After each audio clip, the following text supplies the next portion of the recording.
welcome to mini episode 83 of Real Life Ghost Stories. To kick things off this week, we need to thank our newest Patreon subscribers.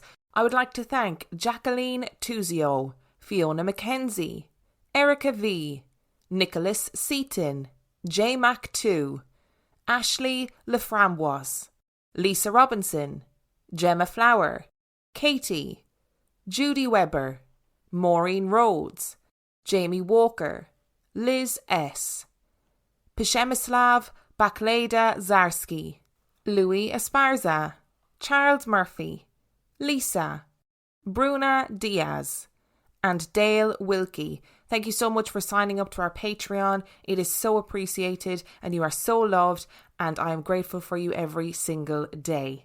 And I have 3 listener stories for you today, and the last story is from August the 10th, 2020. Story number 1 comes from Ashley. I know that most people cannot remember anything from when they were a baby, but I've had one memory that has stuck with me for a very long time. To give some context, I lived in a 4-bedroomed house with my mum, my dad and my older brother. The 4th bedroom was a spare room for storage, which used to be a playroom. And the 4th bedroom had a long corridor which led towards the rest of the landing where all the other rooms were. It was quite separated from the rest of the house, and always creeped me out when growing up because the corridor had no windows, and the only light shining into it came from the spare room window. It made for a very dark corridor, and the floorboards seemed to creak a lot in that area. When I was very, very young, the type of age where you can't really remember back to, my mum had put me into my cot in the spare room, while my brother, who was 3 years older than me, was playing with his toys on the floor. My mum was watching over us, but for some reason she took my brother out of the room. While I was alone in the room, I could vividly remember a whisper of someone next to me, but nobody was there. And the annoying thing is, I can't remember what was being whispered to me, but it is something that has stuck with me my entire life, as I remember the smooth tone of the whisper, but it only ever happened once. I never told my family this in case they thought I was making it up. Anyway, time went on, and over the years nothing really creepy or supernatural happened other than just the odd occasional footsteps from the upstairs corridor to the landing and into my brother's room, which we always laughed at and said, "Your friend is back again," to my brother. When growing up, there always seemed to be colder areas in the house.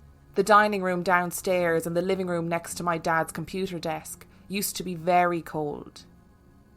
My brother was always a typical prankster and loved freaking me out. And when we were younger, we had a bedtime routine where my mum would send us to bed by 8, ready for school the next day. She would come up and see us to bed with our family dog Rex, who would make sure we were in bed. Honestly, that dog was like a nanny, making sure we went to bed on time, otherwise he would bark and let my mum know we weren't in bed. Mine and my brother's rooms were side by side, and we always hated the dark, so we both had our bedroom doors open at night, so the downstairs hallway light would shine a little into the both of our rooms. After our mum and Rex said goodnight to us and went on downstairs, we would always spend 15 minutes talking about random shit, like what superpowers we would like to have or other boring kid stuff. Outside our rooms was the long dark corridor leading to the spare room, which we both hated to look at. When I was around 8 and my brother was 11, we did our usual routine and said goodnight to our mum. My dad always worked the night shift, and we talked for 15 minutes about boring stuff and then said goodnight to each other. Then we started to hear floorboards creaking, and like usual I thought it was my brother just popping to the loo or doing something. But this time the floorboards were consistently creaking, like someone was leaning forwards and backwards on the same spot over and over again. My dog started barking downstairs, and my mum shouted up, "You better get back into bed now." And yet the floorboards persisted. I then shouted to my brother that he needed to get back into bed before my mum comes upstairs and tells us both off. And my brother then shouted back that he was still in bed and thought it was actually me moving about and making the floorboards creak. I told him it wasn't me. All of a sudden, we both heard the floorboards creaking louder and louder, and were getting closer and closer, and the footsteps were heavier. But you see, the only place where the floorboards creaked so much was in the corridor. So whoever, or whatever it was that was making the footsteps, was coming from the corridor to either mine or my brother's room. And we both had our doors open, which made it so much worse. I was too shit scared to close my door, so whatever this thing was had easy access to my room. I remembered feeling so scared that it felt like I'd stopped breathing and was waiting for my inevitable doom to come around the corner and enter my room. And then the footsteps got very close and seemed like they were about to enter one of our rooms. And the noise stopped. And then 10 seconds later, all I heard was my brother screaming very, very loudly. I was frozen in place, not knowing why he was screaming, but also not wanting to find out. My mum and Rex ran up the stairs so quickly that when I heard my mum's voice, I ran out to her, knowing that she would protect me. As we all went into my brother's room, we saw him clenched tightly in his bed, crying non-stop, just staring into the corner of his room directly opposite the corridor. He eventually calmed down and told us what he saw. He said he heard the footsteps get closer and thought it was me about to enter into his bedroom, so he was sitting up in bed, expecting it to be me, only to see a dark figure walk straight into his room. And it walked from the door to the other side of the room and vanished into thin air. After this, I had to sleep in my brother's room with him for a couple of nights until he got over it. I later found out, when my mum told me stories of the house being haunted, that before I was born, my brother used to play in the playroom, which was downstairs. He was riding his scooter around the hallway, and my mum and my auntie were cleaning out the spare room. And when they turned around to talk to my brother, the door slammed shut. The door handle would not move down, as if someone was holding it up, and my mum and my auntie couldn't budge the door open. My brother was on the other side screaming. The door had no lock on it either, so there is no way that the door could shut and stay shut with the handle being held in place like that. After a minute, the door handle went back to normal and the door reopened, and my mum and my auntie rushed to comfort my brother. My mum is a true believer and has always gone to see a psychic every Thursday night with my auntie and my nan, where they would get messages from the other side. I never went to this, as I always had my suspicions that these people were frauds. But my opinion changed entirely, and here's why. When I was a teenager, our family dog Rex started barking and growling at certain areas in the house, especially the dining room downstairs and my dad's computer desk. These were the cold areas that I mentioned earlier. He would also growl at the corridor with his heckles up, like he could see something that the rest of us could not. One day we let Rex outside in the garden, and when we came to get him back inside, we couldn't find him anywhere. We looked for him all over, but he was nowhere to be found, until we finally noticed that he had dug himself a hole out of the garden and into the driveway, and we found him hiding under my dad's car. I couldn't understand what could have happened to make Rex so scared that he had to literally dig his way out of the garden. He was always such a loving dog, but this time he just seemed petrified. As a family, we were worried that he was trying to go somewhere private to die in peace. It is known that dogs who know that their time is up will like to go quietly and privately, and often get a place where no one can find them. We tried to get him back into the house, with a lot of restraint from Rex. We tried to entice him with food. We tried to get him on his lead. But for whatever reason, he did not want to go near the house at all. It got to the point where my mum got the psychic medium from her Thursday nights to come and visit the house. The medium walked around the house and told my mum that an old man who had died of old age had gotten himself attached to our dog, as our dog looked a lot like his dog before he passed, and he did not want to travel to the other side without our dog with him. The medium blessed the house and salted it, and it seemed to work, as Rex instantly started to come back into the house and go into the rooms again. Before the medium left that day, though, she confirmed that this man who had died was not a local man, and was someone who had just gotten attached to our dog. My mum asked why or how a spirit had found us specifically, and the medium told my mum that the downstairs dining room and my dad's computer desk in the living room were portals to the spirit areas. It was a gateway where spirits could easily get in contact with us. This was why these areas were so much colder than the rest of the house. The medium confirmed that we most definitely have had encounters with spirits before in the house, who had just come through the gateway. The creepy thing about this is that the dining room is directly underneath the spare room corridor, where I heard that person whispering to me all that time ago. Was this connected? I don't know, but it would make sense to me if it was. From my mum's psychic meetings, she has been told that there are certain members of our family who are gifted, but I've never seen a spirit before, or actually come into contact with one, much as I would like to. But I do seem to have a few supernatural experiences, which a lot of people would call déjà vu. But with me, I seem to have seen stuff in my head, and remember seeing the exact layout before in a dream that I had previously. When I was young, my family took a trip to the Tower of London, and when we were there in the tower, I saw this knight outfit holding a sword in this stand behind a glass covering, but could remember seeing this knight before in the exact same setting in my dream or in my head. I then, at that moment, managed to predict the thing that would happen next, which was that a young boy would start crying on the other side of the room for some reason unknown to me. When I looked to the right of me in real time, the same person who I saw before in my dream was actually there, and he started to cry.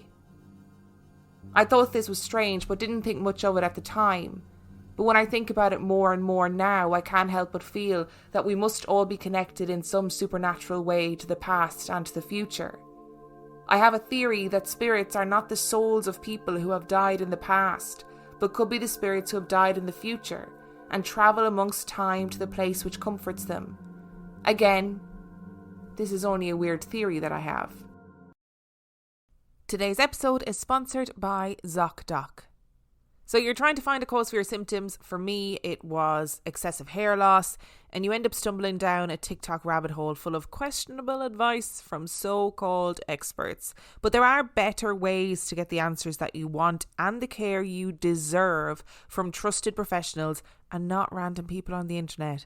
ZocDoc helps you to find expert doctors and medical professionals that specialise in the care you need and deliver the type of experience you want.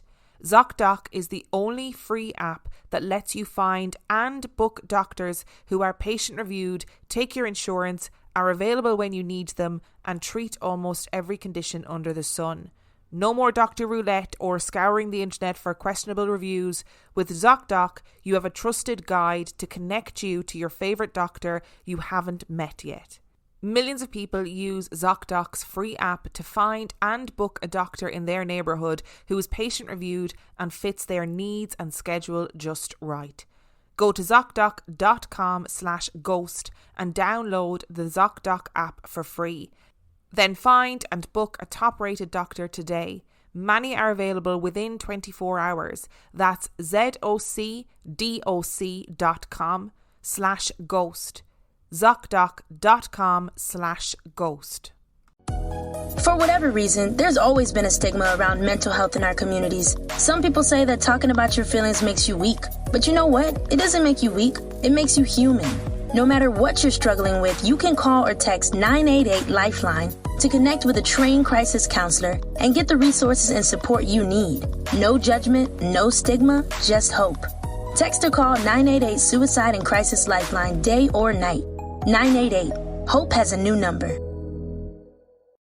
For the Millers, movie nights were once tradition. Now Sarah could hardly get through the opening credits, not on that old couch. But one day while shopping on QVC.com, she learned La-Z-Boy recliners had slimmed down a bit. And in just a few clicks, Sarah got her La-Z-Boy chair and a popcorn maker and a soundbar by Bose. And with one quick trip to QVC.com, movie night and Sarah's back were saved. Shop QVC.com/podcast and use code QVC20podcast for $20 off $40 for new customers. This is shopping brought to life. And story number 2 comes from Calvin. I remodel kitchens and baths in Missouri, which means I enter the homes of strangers on a week-to-week basis. I encounter all types of people and experiences, but so far I've only had one paranormal experience on the job. The work crew only consists of me and one other guy, but one of my specialities is tile installation, and I usually do that alone.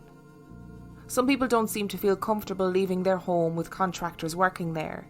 However, this homeowner didn't have a problem with leaving us to work alone, albeit in the company of their little dog who was blind and a very loud barker.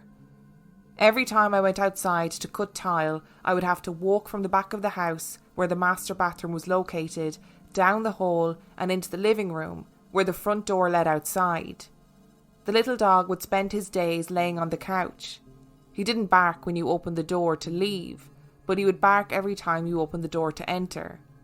He'd jump up from his nest of blankets on the large couch, yelping loudly, running towards you. He'd only stop after he got a good long sniff at your ankles. I was tiling the shower, which consisted of 2x6 grey tiles, when my work partner Ron arrived.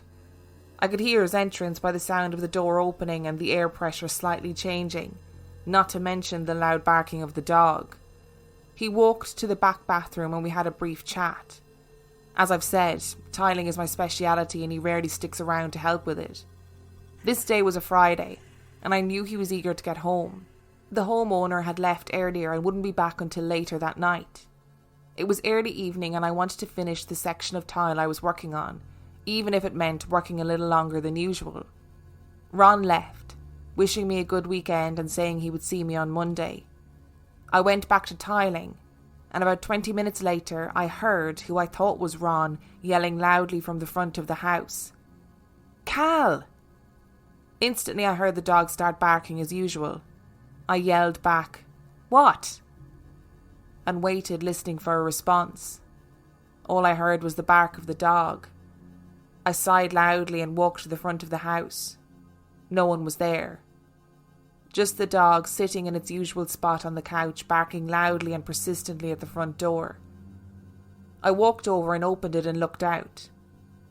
It wasn't like him to yell in a customer's house, but I assumed maybe Ron needed my help unloading material for the job, and even though I thought he had left for the weekend. Perhaps he had walked in, called for me, and walked out to start unloading. The only car in the driveway was mine.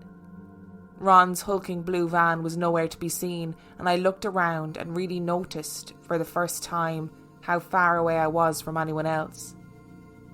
The nearest neighbour's house wasn't even in sight, let alone in hearing distance of the place. I realised the dog wasn't barking anymore. What I also realised as I stood there alone and secluded was that I never heard the door open, nor did I feel the air pressure change before I heard the voice. Not only that, no one called me Cal, and certainly not Ron. I went back to tiling and finished up earlier than planned. I worked in that house for another week or so before we finished it. I was rarely alone in that time and never experienced anything else while I worked there. I still enter strangers' homes, and still no one else has called me Cal. And story number 3 comes from Natalie. I used to work in a residential children's home, which obviously means some possible poltergeist activity, with angry, sad, very emotional teenage girls and boys moving in and out. There was a constant rumour among the staff that the house was haunted. The house was 2 semi-detached houses knocked together in the middle of a housing estate, so there had been previous residents. Anyway, I was on the sleepover shift. The girl on the night shift was very freaked out, having never worked the night shift before. I said I would stay awake as long as I could to keep her company. So there we were, sitting at the top of the stairs on the landing, just listening for any of the 10 children getting up, wandering around, etc. It had been quiet, and we had been chatting, so it was a decent night. Then we heard somebody try the door handle. I jumped up because apparently I'm the type to run at an attacker. We were mugged on holiday and I chased the guy who tried to get my handbag. Don't worry, I absolutely know how stupid that was. I looked out the window where we could see above the front door and there was nobody there. So I looked at the night shift and I shrugged quietly. And then we heard it again. A bit rougher this time. And then there were footsteps. And that's exactly the moment when my bravery fell right out of my arse. I just sat, shaking slightly, staring at the night shift, whose eyes were like saucers. The footsteps were heavy, like a big, burly man, turned and started slowly up the stairs. Cue me frantically whispering, "Can you hear that? Are you hearing that? Tell me, what are you hearing?" The night shift was whispering back, "But the door didn't open. There isn't somebody in the house, there can't be." The footsteps came all the way up the stairs. I was sitting at the very top, now on my knees ready to jump up. They stopped at the top step and that was it. Nothing. No puff of air, no feeling, nothing. It was fair to say that I stayed up until about 5 a.m. and then got 2 hours sleep. I have long, thick hair, so it used to take forever to dry. Whenever I dried it, I used to hear the floorboards around me creaking and moving. You know what floorboards are like. And you also know that you know exactly what each floorboard sounds like and where the movement is coming from. It was next to me, like someone was standing right there watching me drying my hair. I always assumed it was my nana, my mum's mum. She loved my hair, was my best friend since I was a toddler. I lost her when I was 12 and I used to feel like she was around. I also used to get really freaked out drying my hair because I couldn't hear the room and I was scared that something was there and I didn't know about it. So it felt like she was trying to ask me, "You alright, hen?" But I also found it funny that the sound of the floorboards was freaking me out so much, so she was trying to help, but actually doing the opposite. I went to a psychic who got a lot of things right on the nose. She said, "Do you notice somebody watching you when you're drying your hair?" And I smiled and said yes. And she smiled back and said, "Oh, that's good. He loves watching you drying your hair." Excuse me, I thought. Who the fuck is he? So quick backstory, my biological dad was a bastard. He had a short temper and his fists were well used, and his dad was exactly the same. So it turned out that my paternal granddad hung around looking for some kind of redemption. Too late. I told her I wanted nothing to do with him, and please ask that he leaves immediately. She said that was my job. If I asked, he would do something when I got home to prove that he was there, and then all I had to do was ask that he leave. So I headed home, and I was sitting in the driveway and I quietly said, "Okay, fine. Show me then." I went inside and it was all normal. So I opened the cupboard to get a cup, because obviously I'm having a cup of tea after that experience. And there in the cupboard was a cup, sitting on its bottom rim at a 45-degree angle. Touching nothing, near nothing, just sitting there, balancing impossibly on the edge of the bottom rim. I grabbed the cup and loudly said, "Right, you've proved your point, I'm not interested, piss off." And that was it. I never felt that feeling while drying my hair again. It made me really sad that it wasn't my nana, but that means she's resting peacefully and not stuck hanging around.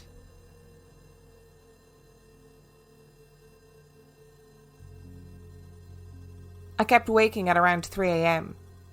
It was freaking me out quite a bit. It wasn't long after the story that I've just told, so I was a bit on edge. When I'd wake up, the dog was already awake, just staring at me. Not proper alert, just at the end of the bed like he was making sure that I was okay. So I downloaded a sleep talking app to see if there was noise in the house, like cars outside or the house alarm beeping or something. About 2 weeks in, I got a voice. A man's voice, whispering into the phone, which was next to my head. It whispered, "I see you." I made everyone I know listen to it. Everyone said it was my boyfriend fucking with me, which would be fine if my boyfriend didn't work away and wasn't home that night. I went to bed the following night, politely told it to fuck off and never heard anything again. I stopped waking at 3 a.m. My last one ends on a high, I promise. We lost my gorgeous girl last year.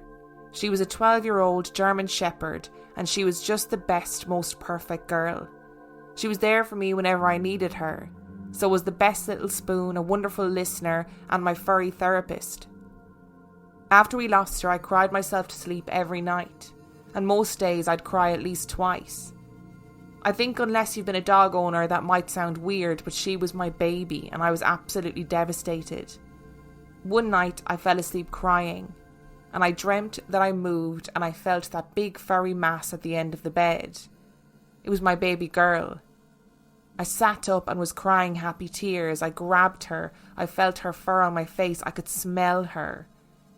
In a weird turn of events, I heard a voice in my head that I just knew was her. She told me she was fine. It was for the best and I wasn't to be sad. I hugged her and then woke up. I was sobbing when I woke up, but I knew I had felt her. I felt her fur. She was there. And I didn't cry at night anymore.